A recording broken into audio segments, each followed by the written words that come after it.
The four foundations of mindfulness.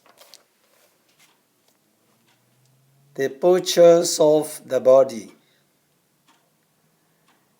The second subsection on the contemplation of the body is called the postures of the body.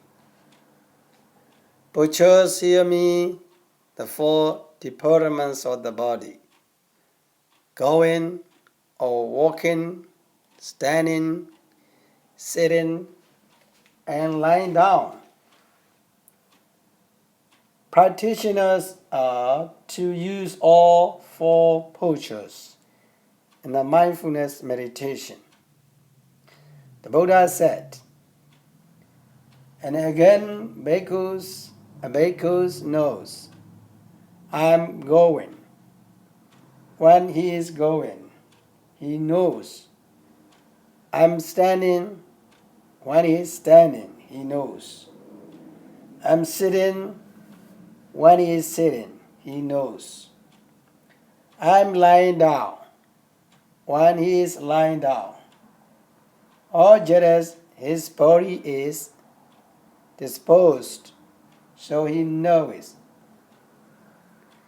Here, a bhikkhu knows means meditator know thoroughly, they know deeply. It is not just a superficial knowledge. It is a deep knowledge of what is going on. Meditators clearly know the going, standing, sitting, and lying down.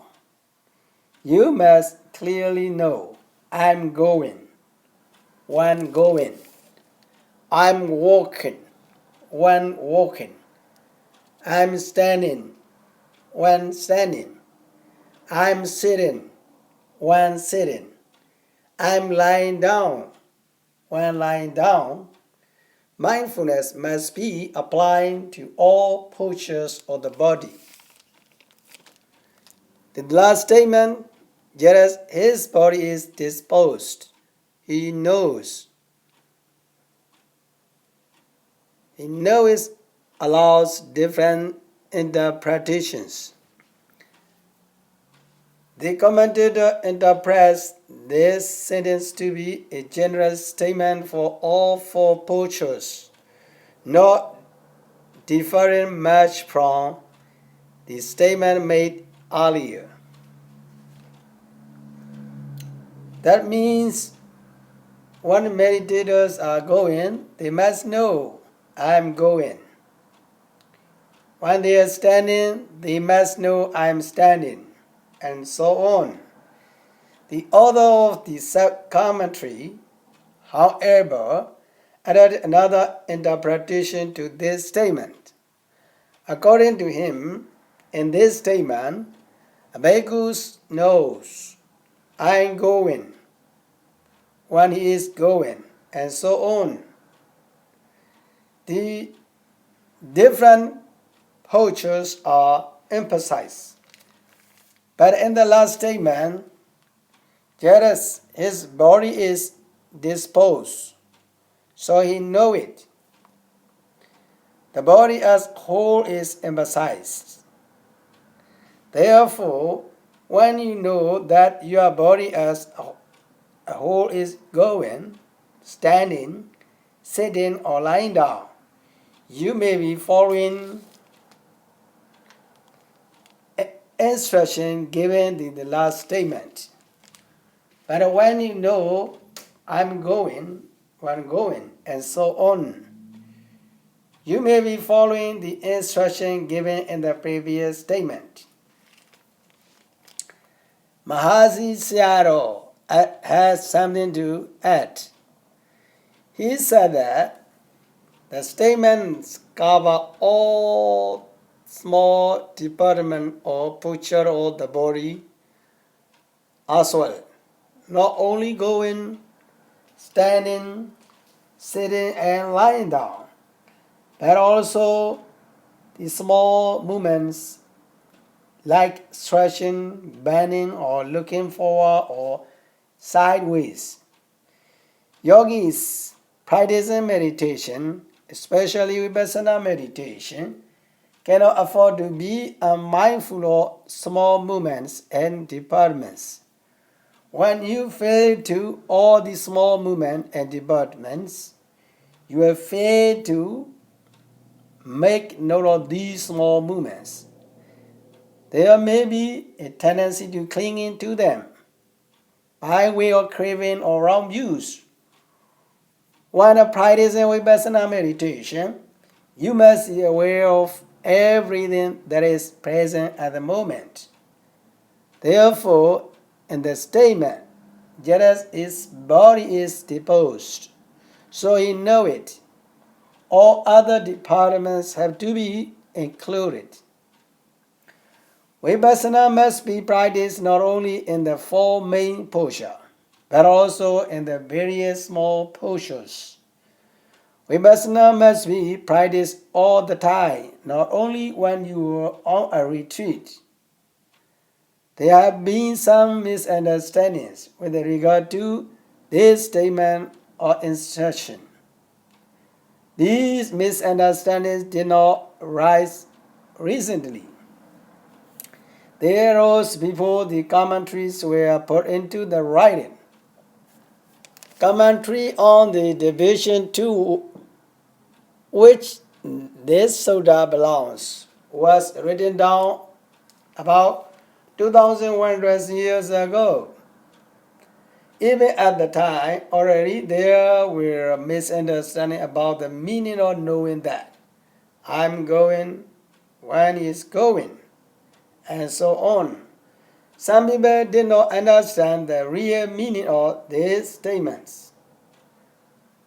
They ridiculed this type of meditation and said, even ordinary people who do not meditate and even animals know I'm going when they're going.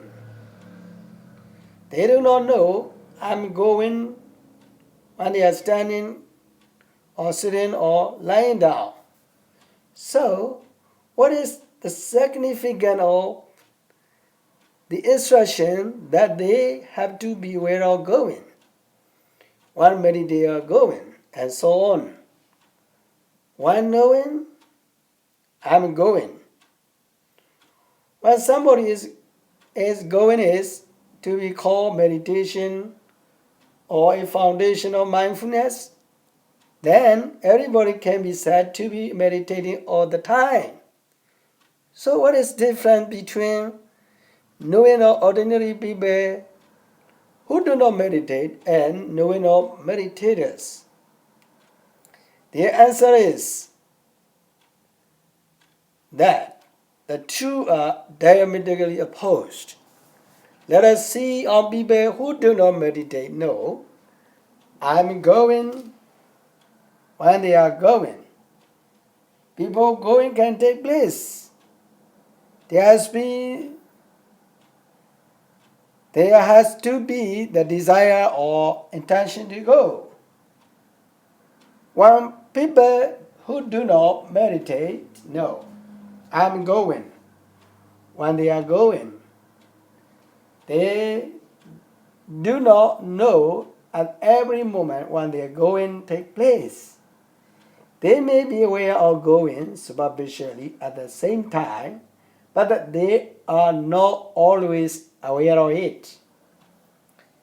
The intention to go and the going do not occur at the same time. The knowing is before superficial and unmindful. When they say I'm going, when they are going, they do not see the intention which is mundane and the body movement, which is physical, one separate from the others. They have only a vague idea of what is going is. What going is, they think that mind and body are together. They do not see the mental and physical aspect of going clearly and do not separate one from the others. Because they do not meditate, they do not pay close attention to what is happening at the present moment. Since their knowledge is superficial, they have no right knowledge that successive movement of intention are followed by the successive movement of the body. In the twinkle of the eye, in the twinkle of an eye, it is said, hundreds of thoughts, movements are come and go. These movements can be some material properties to arise. This movement can some matter properties to arise. We have four great elements: earth, water, fire, and earth. In moving, the air element is predominated.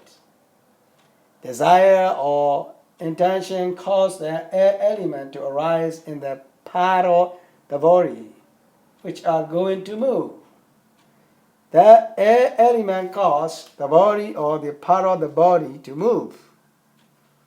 When you do not observe the going closely, as is done in meditation, you do not know that going is composed of successive movements caused by intention or desire.